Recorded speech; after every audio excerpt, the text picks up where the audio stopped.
আসসালামু আলাইকুম রহমতুল্লাহি ওবরাকাতু। যখন হৃদয় ভেঙে যায় কি করবে তখন একজন মুমিন? জীবনে চলার পথে আমরা সবাই কম বেশি দুঃখ, কষ্ট, হতাশা সম্মুখীন হই। কখনো পরিবারের, কখনো সমাজের, কিংবা কখনো নিজের ভিতরের একাকিত্বে হৃদয় ভারী হয়ে যায়। আর এই সময় শয়তান আমাদেরকে প্ররোচনা দিয়ে এবং প্রতারণা করে কানে কানে বলতে থাকে, তুমি শেষ, তোমার আর কোনো আশা নাই। কিন্তু একবার কি চিন্তা করে দেখেছেন, আল্লাহ পাক রব্বুল আলামিন আমাদেরকে বলেছেন, অবাশশিরিস সাবিরিন, ধৈর্যশীলদের জন্য সুসংবাদ দাও। আল্লাহ পাক রব্বুল আলামিন আমাদেরকে আয়াতে শিক্ষা দিয়েছেন যে তুমি কষ্টে থাকো কিন্তু ধৈর্য ধারণ করো।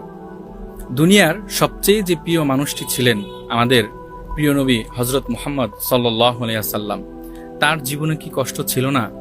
তিনি মা, বাবা, সন্তান, স্ত্রী এবং আপন চাচাকেও হারিয়েছেন। তায়েফে গিয়ে গালি, থুতু এবং অপমানিত হয়েছেন।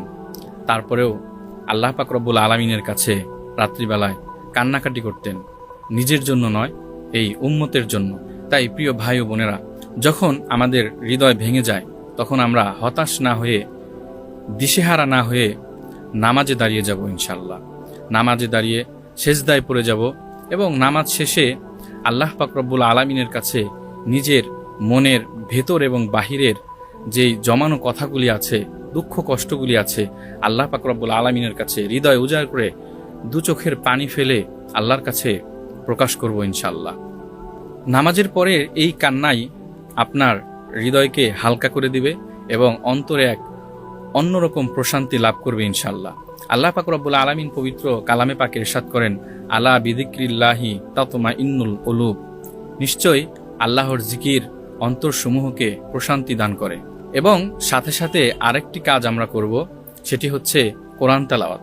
যখন আমরা খুব বেশি কষ্টে থাকব, অনেক ডিপ্রেশনে থাকব, হতাশ হব না, আল্লাহ পাক রব্বুল আলামিনের সাথে কথা বলবো, কোরআন তেলাওয়াত করব। কোরআন তেলাওয়াতের মাধ্যমে অন্তর প্রশান্তি লাভ করে। হযরত ওমর রাদিয়াল্লাহু তাআলা আনহুর ঘটনা সম্পর্কে আমরা অনেকেই জানি যে যখন তিনি ইসলাম গ্রহণ করেন তখন কোরআন তেলাওয়াত তার অন্তরকে বিদীর্ণ করে, আর তখন তার দিক পরিবর্তন হয়ে যায়, তিনি ইসলামের সুশীতল ছায়ায় চলে আসেন।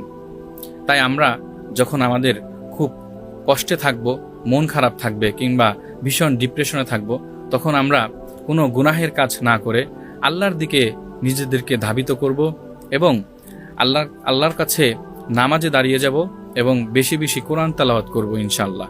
আল্লাহ পাক দেখবেন আমাদের এই নামাজের মাধ্যমে এবং কোরআন তেলাওয়াতের মাধ্যমে নিজের ব্যক্তিগত সমস্যা, পারিবারিক সমস্যা কিংবা সামাজিক সমস্যা, যে কোনো ধরনের সমস্যাই হোক, আল্লাহ তাআলা তা মিটিয়ে দিবেন।